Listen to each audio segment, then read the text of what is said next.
My name is Martin Klaassen and welcome to the interview sessions with the virtual lighting design community. My guest now is no other than the organizer himself, Dishan. Welcome. Thank you, Martin. It's a pleasure to be here. You're probably well known to everybody, but please give us a bit of a background for those who don't know you.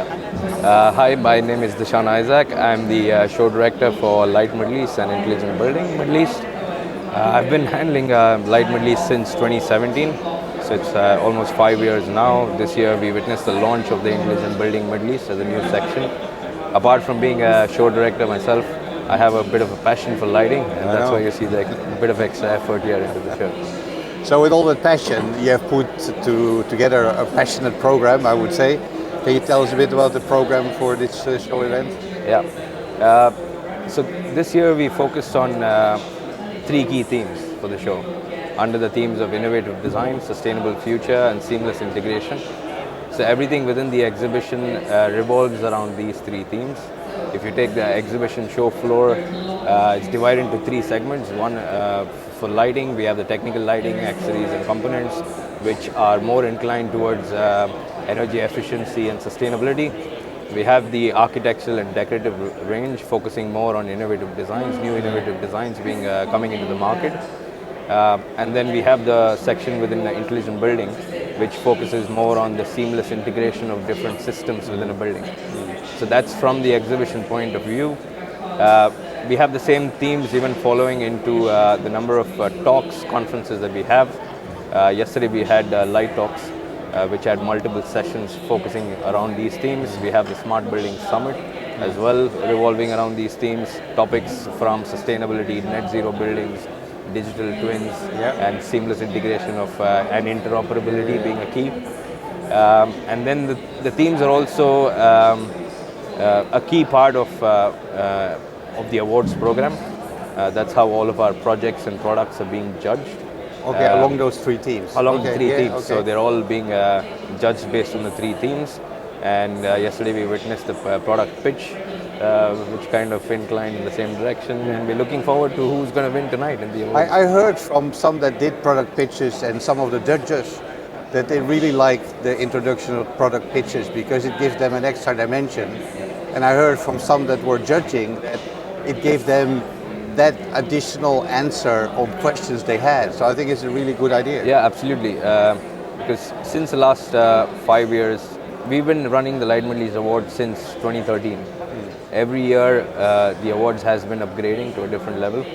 What we've noticed is that most of the time we've had our awards either online or the judges only see the products for the second round. But what we felt was that it's very important for the judges to hear directly from the manufacturers. Some people are very good at writing, some people are very good at photography, but the actual value of the product in itself is when the manufacturer is talking. So what we try to address is every year when the new products are coming out into the market, it gives the opportunity for the design community, the judges to see firsthand what's happening, what's new in the market, and also for the manufacturers to get in front of designers to show what is new, and then get feedback, and then they can work on how they can change or adapt their products to suit the reasons. What we're possibly looking at for the next year is also doing the same for the projects. Okay, good idea. With the projects, what we see is that way there's a lot of work that goes into lighting designing of a project. We have so much of content, so many projects, but it's so far revolved around just jury seeing it, and then we publish it on social media, have the awards night, and then it's kind of forgotten. What we want to do is bring that onto the show floor where the industry is coming together for 3 days. We invite the architects and developers and end users to come and hear the pitches from all of the design studios, so that way everyone learns what goes behind a project. I think that's one of the key elements of a show like this is the learning experience, is knowledge sharing. Right? I think that's really important, and your 2 main arenas are built for that purpose as well. Now, I know it's called Light Middle East, but I think the attendance is quite international. Yes. Do you have a bit of a background on how much, what sort of proportions of local and international people come here? Yeah. This year, surprisingly, with a lot of efforts from us and all of our partners, we managed 47% of our attendees so far to date are international, outside of UAE, which has never been the case with Light Middle East.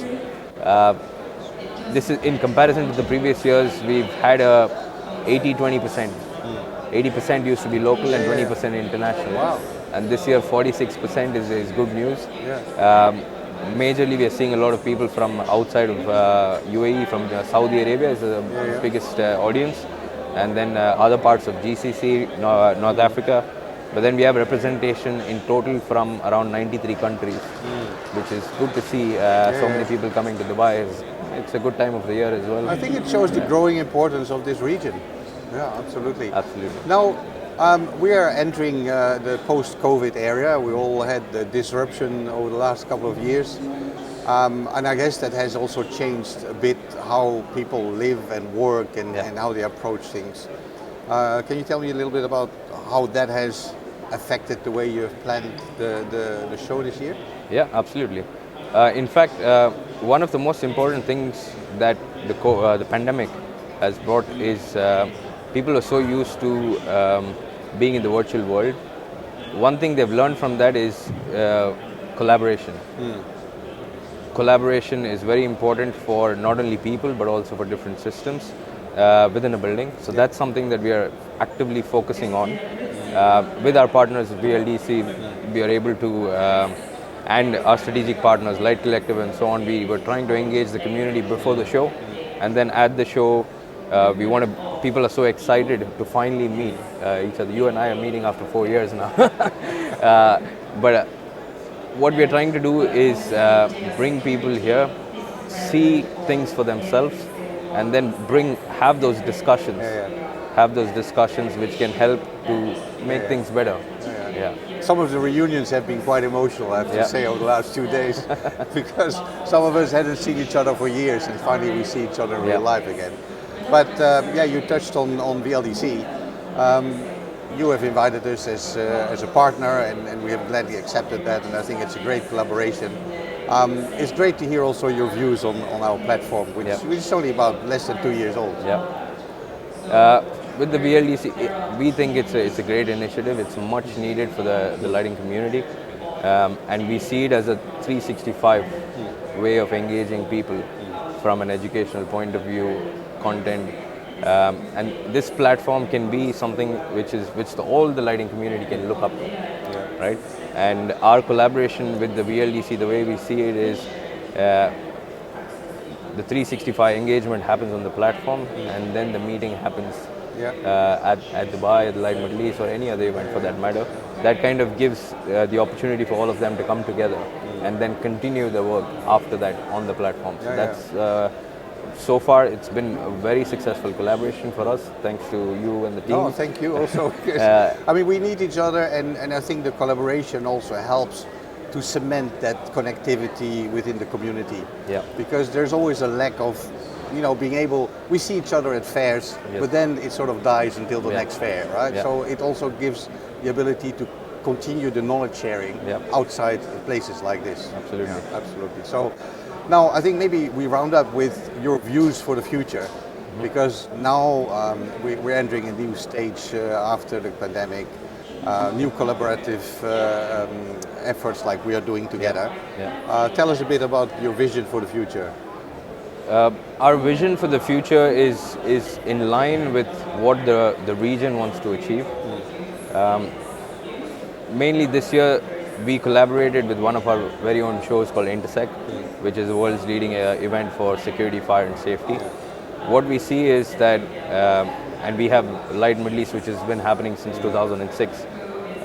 It's very important for not just professionals within the lighting industry to know about lighting, but also the entire value chain to know what lighting can do for a project. And the best way that we think we can do it is we have all of these different elements, different systems within a building, the exhibition brings together professionals from the lighting industry, security industry, safety industry, fire and rescue industry, is how can we seamlessly integrate these things so that these different systems can communicate and work towards building better cities. And that's one of the visions of the region: smarter cities, sustainable cities. And if you see Dubai, Abu Dhabi, and Saudi specifically, in the last 1 year, they jumped 28 spots in the Global Smart City Index. And this is the highest jump any city has. And now they are 28, 27, and 26th in the Global Smart Cities Index. And now, with the vision that the region has, they want to be number one. Yep. And we see this happening very soon. And as an exhibition organizer and as a platform provider, we want to connect. Our aim is to connect different people and make this vision happen in reality. I think the industry needs a lighting enthusiast like you to make it happen. Yeah. Dishan, thank you for sharing. You're welcome, Martin. Thank you.